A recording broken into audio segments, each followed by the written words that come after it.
Mr. Nguyen in his office. And Mr. Hall, you filed a motion for temporary orders, and I'll let you proceed on your motion. Thank you, Your Honor. If it pleases the court, the parties have two children, Maisie, who's 4, and Ari, who's 2. The case was filed on November 3rd by my client. She filed it pro se, and unfortunately, she didn't file any temporary orders. So there was never any order for child support or spousal maintenance or anything. There was a parenting plan that was filed. Dad gets every other weekend, Friday to Sunday, and then Tuesdays and Thursdays from 5 to 7. We did file a parenting plan with our motion requesting taking away those midweek day visits, but my client informs me she's actually fine with leaving it the same. If he wants to keep doing those midweek visits from 5 to 7, that's fine with her. So there was no temporary order, as I said before. My client was working as a para. Well, at the time of the filing, the parties were living in an apartment.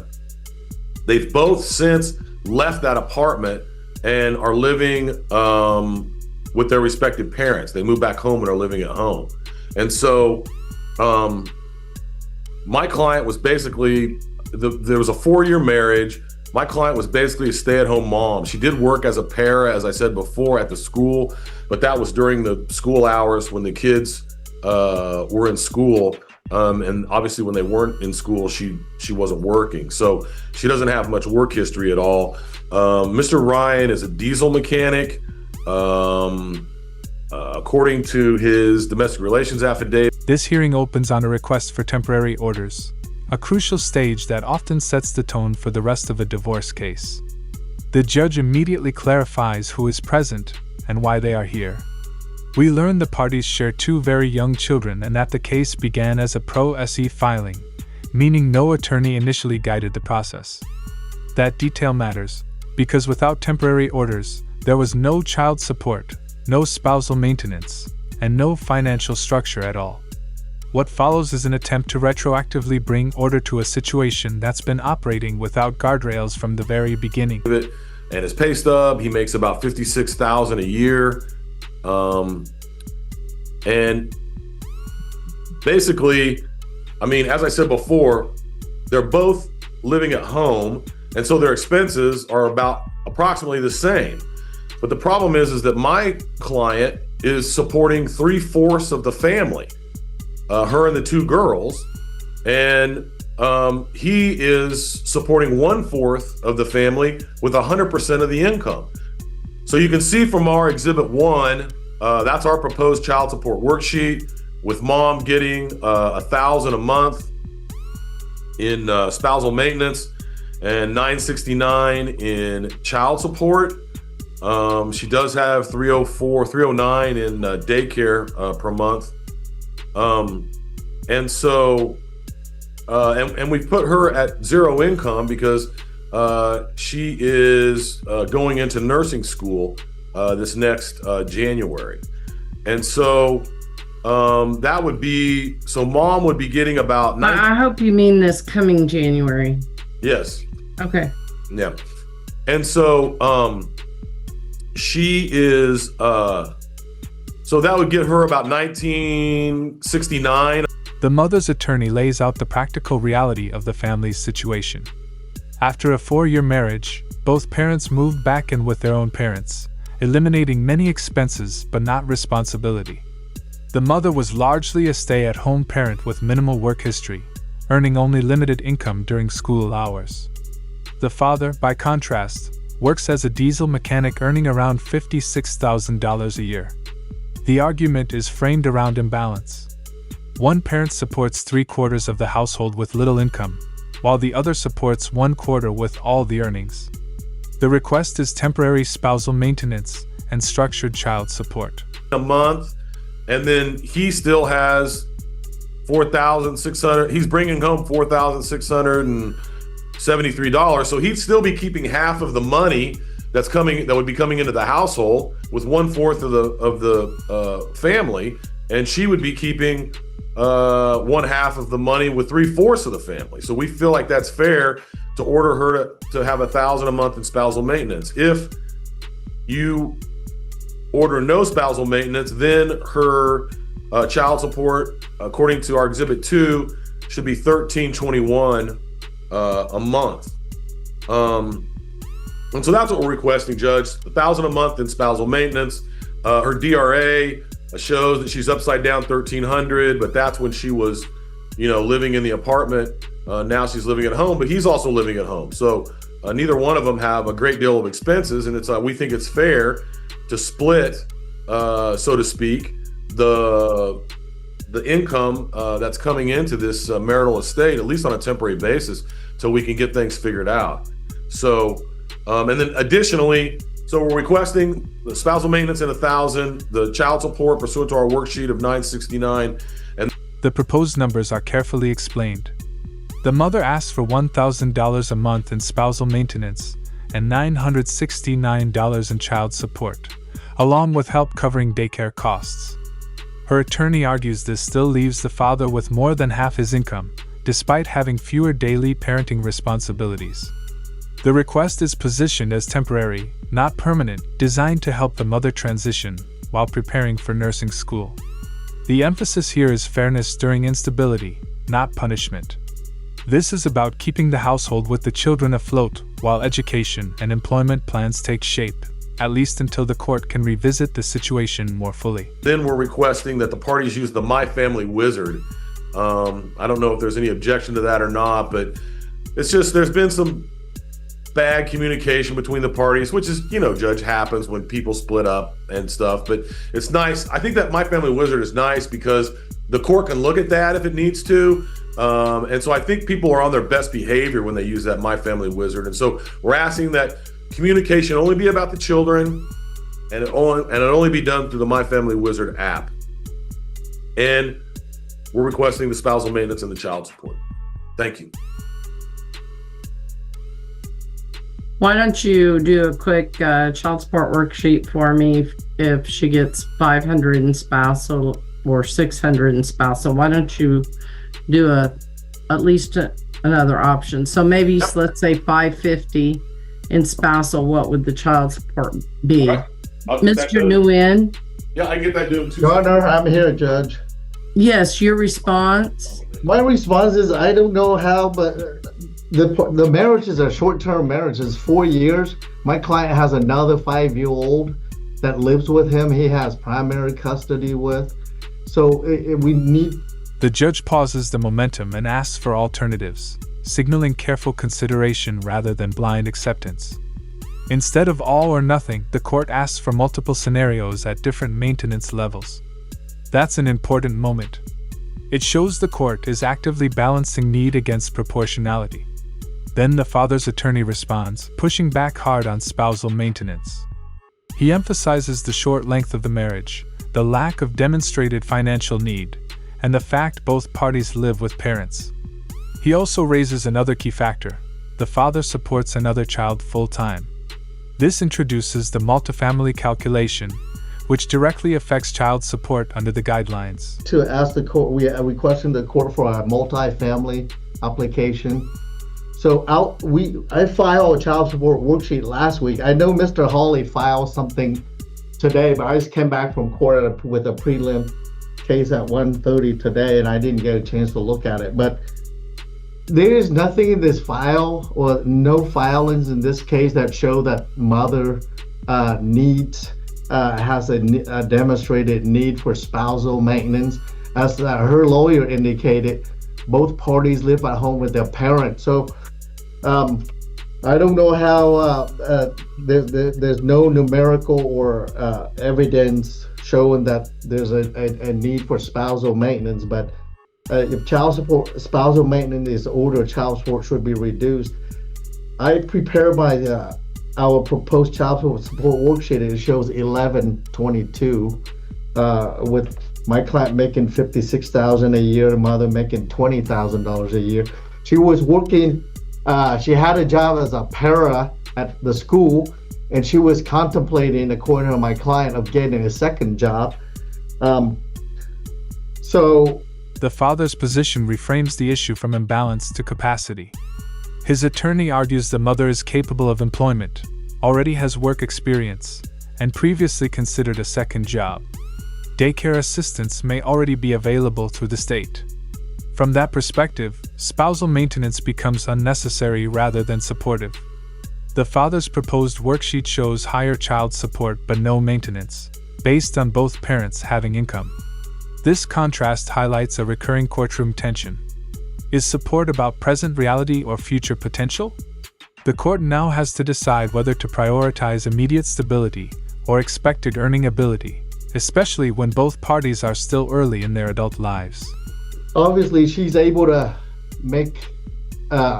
to obtain employment to get gainful employment to have reasonable income, even though there are two children. And daycare is also, I think, is being provided or paid for by the state when she works. So I don't see where the spousal maintenance would come from if she's requesting. And Mr. Hawley just stated that in the motion filed with the court. Your Honor, the parenting plan temporarily is fine, but we will file a motion to change custody. As you know, this case was filed in November, and my client has not been served, but I voluntarily enter into the appearance by filing my entry of appearance a couple of weeks ago. So Okay. I'm not sure that your child support worksheet has made its way to this file yet, but The judge delivers insight into how these cases are typically handled. Short-term marriages rarely result in long-term maintenance, but transitional support can be appropriate. The court acknowledges the income disparity while also recognizing the temporary nature of the arrangement. The focus shifts to helping the mother reach a better position without creating dependency. The judge settles on a middle ground: $550 per month in spousal maintenance, paired with recalculated child support. This decision reflects compromise, not victory for either side. It's designed to give breathing room while keeping the primary financial burden aligned with statutory guidelines and proportional responsibility. Mr. Nguyen, and Mr. Hawley, probably you don't know. I don't know what they do over in Sedgwick County, but for something short-term like this, I don't typically do long-term maintenance, but I believe in transition. Maintenance is often appropriate for parties to get to a better place. There is, significant disparity in income, but you're right, it's not a long-term marriage. So the bulk of this is going to be a child support situation. But I think I am temporarily going to give her $550 a month in spousal and let her get her education figured out and get on her feet. And then whatever the child support ends up being, it is. But I don't know, Mr. Hawley, if you knew he had another child that he supports. Yes, I did. I didn't know that at first, but then Mr. Nguyen told me that, and my client confirmed it. We did. You can see from my child support worksheets, Judge, we did use the multifamily application. Okay, good. You can see that on there. And so at $550 spousal maintenance a month, the child support is $1,088. Okay. Well, that's what I'm going to set it at temporarily. And I'm going to keep the parenting plan the same until I have a motion to modify it.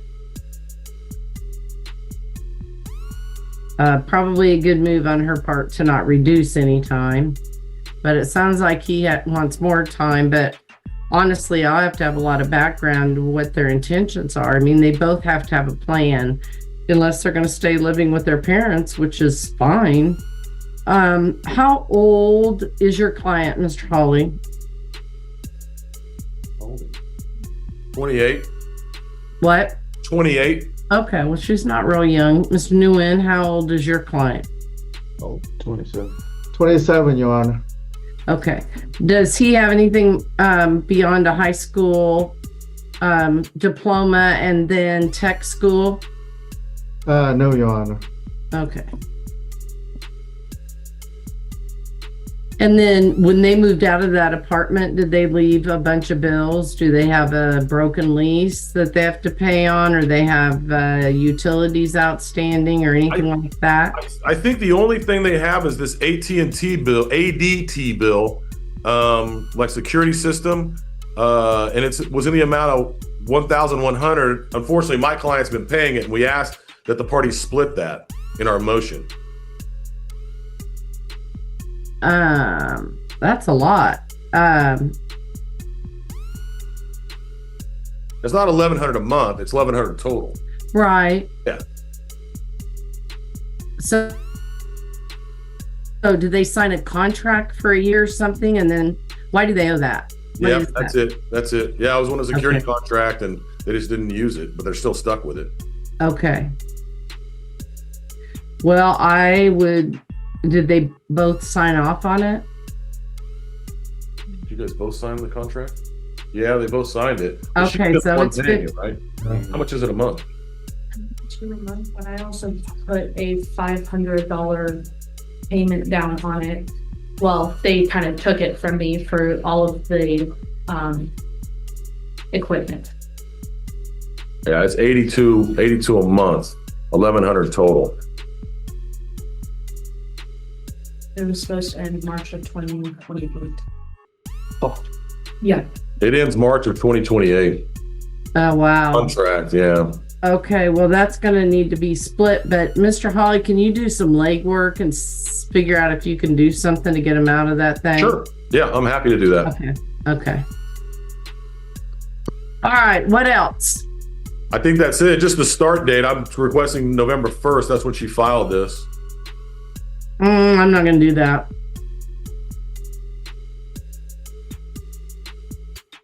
The client just gave the petitioner $600 this week, so I think that should go toward the child support. Okay, well, Let's start at January 1st. Yeah, of course. Good. You know, unfortunately, Mr. Hawley, I'm sure you know this. Most of the time, pro se folks, they can file their divorces, but they give all the forms to do just about everything, but no temporary orders. Yeah. So no one ever does temporary orders because they don't even know what they are, Yeah. and they don't have the forms for them. So, every once in a while, someone will have talked to an attorney or something and kind of figured that out. But for the most part, they are not part of the forms that OJA provides. Huh. And I don't know about legal aid. And so they're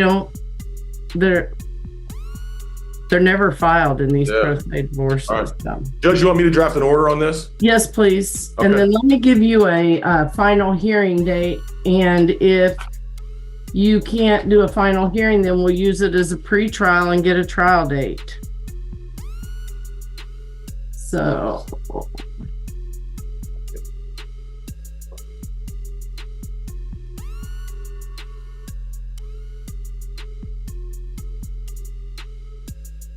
I'm sure you've told your client, Mr. Nguyen, that it's best for him to exercise all the time that he has. And then, of course, I want the parties to work together for any additional time. I mean, if one of them needs to work a weekend or something like that, we can have a full hearing on whatever you want. If you want imputed income, then we'll have to have a hearing. I'll have to see evidence she's in school, blah, blah, blah. But I'm not going to create any issues right now, but I'm thinking that we could do March the 3rd